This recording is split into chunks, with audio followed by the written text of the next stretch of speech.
வணக்கம். நான் தமிழ்நாட்டிலே பிறந்து வளர்ந்த ஒரு தமிழ் பெண். இந்த மாதிரி ஒரு வீடியோ நான் பண்ணணுங்கிறதே நான் ரொம்ப வெட்கப்பட வேண்டிய ஒரு விஷயம்.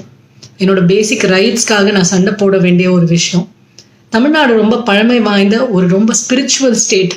38,615 கோயில்கள் இருக்கு தமிழ்நாட்டில் மட்டும். அதில் 33,000 கோயில்கள் 800லேருந்து 5,000 வருஷங்கள் பழமை வாய்ந்த கோயில்கள். இந்த கோயில்கள் எல்லாம் எடுத்து நம்மளை சமாளிக்கிறது Tamil Nadu Hindu endowment board. Browse பண்ணி பார்த்தேன். தமிழ்நாடு கிறிஸ்துவ என்டோமெண்ட் போர்டுன்னு எதுவும் கிடையாது, இஸ்லாமிய என்டோமெண்ட் போர்டுன்னு ஒன்றும் கிடையாது. அது எதற்காக தமிழ்நாடு ஹிந்துஸை மட்டும் நீங்கள் கவர்ன் பண்ண பார்க்குறீங்க கவர்மெண்ட்?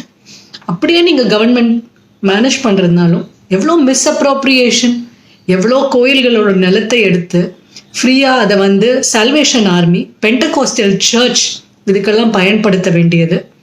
இதற்கு நடுவில் மைனாரிட்டிஸ்க்கு டாய்லெட்ஸை கட்ட வேண்டியது கோயில் பக்கத்தில். இடிஞ்சு விழுற கோயில்களுக்கு ரெனோவேட் பண்ணுறது கிடையாது. இதற்கெல்லாம் மேற்பட்டு எவ்வளவோ கிராம கோயில்களுக்கு அந்த குருக்களுக்கும் பூஜாரிக்கும் நீங்கள் கொடுக்குற சம்பளம் 350லேருந்து 500 ரூபாய். அதை வச்சு அவள் கோயில் விளக்குக்கு எண்ணெய் வாங்குவாளா, இல்லை பிரசாதத்தை பண்ணுவாளா, இல்லை மாச வருமானம் அப்படின்னு சொல்லிட்டு அவள் வாழ்க்கை நடத்துவாளா? எப்படி அந்த கோயில்களெல்லாம் ப்ராஸ்பரஸாக இருக்கும்? மூன்றாவது, இந்த கோயில்களோட வருமானம் ஹிந்துஸையே சேர்ந்தது. அந்த கோயில்களோட வருமானம் கிட்டத்தட்ட 38,615 கோயில்களோட வருமானம் இருந்ததுன்னா 10,000க்கும் மேற்பட்ட ஸ்கூல்களை நான் கன்ஸ்ட்ரக்ட் பண்ணுவேன். என்னுடைய பாரம்பரியத்தையும் ஹிந்துவிசத்தையும் நான் ப்ரமோட் பண்ணுவேன். கிறிஸ்டியானிட்டி கன்வர்ஷன் ஆகாது, இஸ்லாமியர்களுக்கு கன்வர்ஷன் ஆகாது. Free Tamil Nadu temples. இதை மட்டும் என் கண்ணை திறந்த சத்குருக்கு thank you very much. Free Tamil Nadu temples, get out of my temples mister government. வணக்கம் மக்களே. சுகி சிவம் அவர்கள் இப்போ ஒரு வீடியோ பேசியிருக்காரு, சமூக வலைதளங்களில் நிறைய பகிரப்பட்டு இப்ப. அதாவது மகா பெரியவாவையும் பெரியாரையும் ஒப்பிட்டு பேசியிருக்காரு. இவங்களோட அஜெண்டாலாம் என்ன அப்படின்றது முதல்ல நமக்கு புரியல. உங்களுக்கு நீங்க பிடிச்சிருக்கு, நீங்க நாங்க நாத்திகவாதி அப்படின்னா தயவு செஞ்சு நீங்க அந்த பக்கம் போயிடுங்க. எதுக்காக நீங்க இந்த மாதிரியான ஒரு கடுமையான ஒரு குழப்பத்துல நீங்க இருந்துகிட்டு ஏன் இப்படி இந்துக்களையும் சேர்த்து குழப்பிக்கிட்டு இருக்கீங்கன்றது புரியல. மகா பெரியவா அப்படிங்கிறவர் நாங்க தெய்வத்துக்கு ஈக்குவலா வச்சு நாங்க கும்பிட்டு இருக்கிறவரு. தன்னோட வாழ்நாள் முழுக்க கடுமையான துறவரம் இருந்து ஒரு சாப்பிடுறது கூட அவர் சாப்பிட்டது அவளும் பொரியும் தயிரும் தாங்க. ஒரு உடுத்துற துணிக்கு மாத்து துணி ஒரு துணியை வச்சு அதை கசக்கி அவரே கட்டிக்கிட்டு தான் தண்ணி வச்சிருந்த கலையத்தை தானே தூக்கிட்டு வந்த மகான் அவரா, மாபெரும் மகான் அவரை போய் நீங்க 75 வயசுல தான் சொத்து இன்னொருத்தவங்களுக்கு போயிடக்கூடாது அப்படின்றதுக்காக இந்த தான் வளர்த்த ஒரு பொண்ணு அப்படின்னு சொல்லிட்டு இருந்த ஒரு பொண்ணை போய் கல்யாணம் பண்ணிக்கிட்டு அவரோட போய் கம்பேர் பண்றீங்களே. நீங்க என்ன, நீங்க ஒரு ஆன்மீக சொற்பொழிவாளர்னு சொல்லிக்கிறதுக்கு உங்களுக்கு என்ன, நீங்க உங்களுக்கு தகுதி இருக்கு? முதல்ல நீங்க என்ன நினைச்சிட்டு இருக்கீங்க? நீங்க ஆன்மீக சொற்பொழிவாளர் அப்படின்னா உங்களுக்கு தலையில கொம்பு முளைச்சிச்சு. உங்களுக்கு நாங்க கொடுக்குற மரியாதை எதுக்கு தெரியுங்களா? எங்களோட இறைவனை பத்தியும் எங்களோட பக்தி இதிகாசங்களையும் பிராணங்களையும் நீங்க அழகா எங்களுக்கு எடுத்து சொல்றீங்க. அதுக்குதான் உங்களுக்கு கொடுக்குற மரியாதையை ஒழிஞ்சு சுகி சிவம்ங்கிற தனிப்பட்ட நபருக்கு இந்த மரியாதை கிடையாது. நீங்க நல்லா புரிஞ்சுக்கோங்க.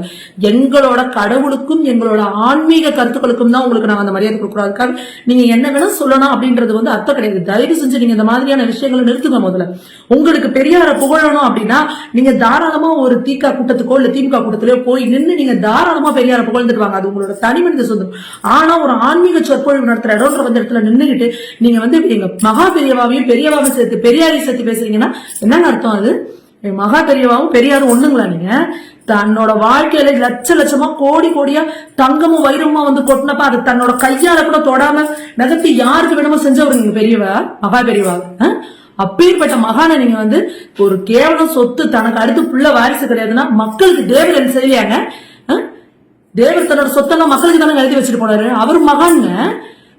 நீங்க சொத்து அடுத்தவங்களுக்கு பெறக்கூடாதுன்னு 75 வயசுல கல்யாணம் பண்ற ஒரு மனுஷன் நீங்க மகா பெரியவோட கம்பேர் பண்றீங்க.